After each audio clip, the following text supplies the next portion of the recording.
The WNBA appears to be attempting to undermine Caitlin Clark, or at least that's the view expressed by some critics. A WNBA announcer for the New York Liberty stirred controversy by suggesting that Clark isn't woke enough for the league, claiming she needs to adopt a more vocal activist role to succeed in what is termed an activist basketball league. This criticism has raised eyebrows among Clark's fans, who appreciate her dedication to the game and find her refreshing.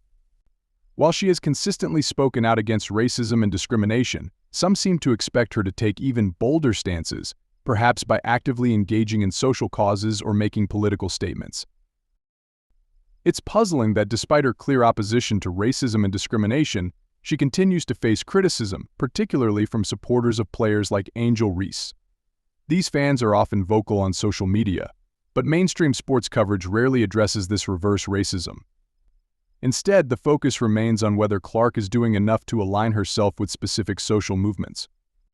A recent discussion on the Dan Labatard show highlighted this, where the guest, Rose Gold mentioned that while Clark has condemned hateful behavior when prompted, she hasn't initiated such discussions herself. This criticism seems excessive. Why isn't it sufficient for her to oppose hate when necessary? Why must she be a full-time activist in a basketball league? Clark's supporters argue that such expectations are unrealistic. The notion that she should participate in social justice events or make political statements seems absurd to them. After all, she is a basketball player, not a politician. She has clearly articulated her views and focused on her sport, but for some critics, this isn't enough.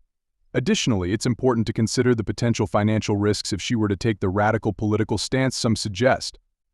Such actions could damage her brand and earning potential, a reality her critics seem to overlook.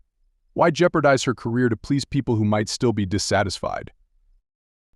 Moreover, there are growing concerns about the treatment Clark is receiving on the court, as she has faced increasingly aggressive play that could lead to serious injury.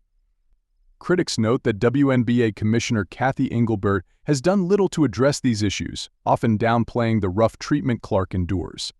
In their view, the league's leadership is failing to protect one of its most marketable stars, which could be harmful to the WNBA's future. Ultimately, Clark has made her views clear and addressed important issues. Expecting more from her simply because she doesn't conform to a particular activist standard seems unfair.